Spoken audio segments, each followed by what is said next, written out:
guys, so this is just going to be a quick lesson about bird changes. Now the jazz musician Charlie Parker, who was also known as the Bird, was a saxophonist who is more or less the quintessential bebop musician.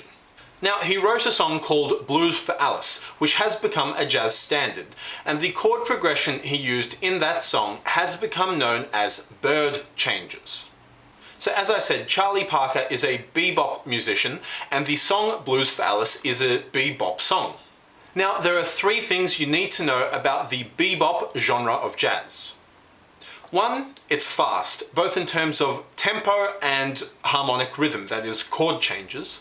Two, it's got very angular melodies which jump around a lot. And three, bebop musicians loved 2/5s.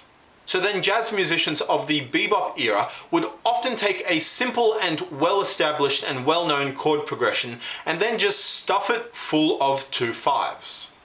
And so Bird Changes is just a 12-bar blues with a whole heap of non-resolving 2/5s stuffed into it.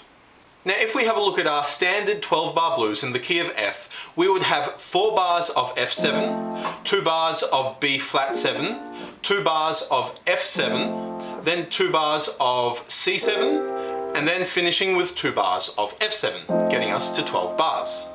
So the basic 12-bar blues is quite boring, and there's long periods of time where nothing happens. The chords only change 4 times and there are only 3 chords. So then what Charlie Parker did was he took that basic 12-bar blues and he made it much more interesting by putting a whole heap of non-resolving descending 2/5s.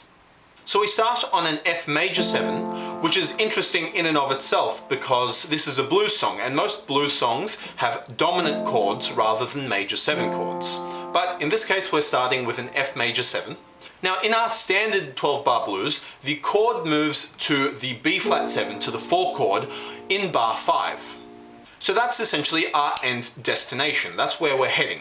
So we start on that F major 7, then we do a minor 2/5 in the key of D minor, then a 2/5 in the key of C major, then a 2/5 in the key of B flat major, and that gets us to the B flat 7 chord, right on bar 5, exactly where we want. So again, just to spell it out for you, that's just descending 2/5s. Until we get to our main chord change. Then from our B flat 7, we do even more descending 2/5s until we get to our 5 chord, the C7 in bar 10. So from our B flat 7, we play a 2/5 in the key of A flat major, then a 2/5 in the key of G major, then a 2/5 in the key of G flat major, and that gets us to the 2 and then the 5 of our tonic key, the F major.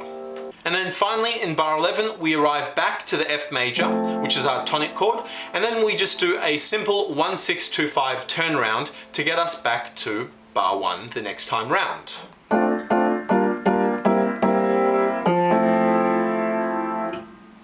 So as I said before, it's essentially just a 12-bar blues, but then back cycling through a whole bunch of descending, non-resolving 2/5s until you get back to the tonic chord, back where you started. So then if you have a look at the root note of the first chord of each bar, we have F down to E, D, C, B flat, A flat, G, down to the F. So as you can see, the chords are just casually strolling their way from the tonic down to the tonic a octave lower. But obviously with a whole bunch of dominant chords in there as well to create those 2/5s. Now in terms of voicing chords, because the tempo of bebop songs, including this one, is so fast and the melody is so angular and quite busy, you don't want the chords to be too busy, otherwise it'll really sort of drown out and crowd out the melody. So for example, using Bill Evans style rootless chord voicings will sound too cramped and too muddy, and it won't really be keeping with the style of bebop. Because rootless chord voicings were actually developed after the bebop era in the late 1950s or so. Instead, early bebop pianists tended to use Bud Powell style 2 or 3 note chord voicings, some simple stride piano, or walking bass lines.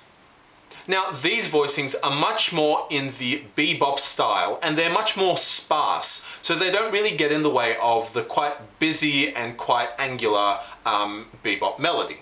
So using those voicings or techniques, you could get something like this.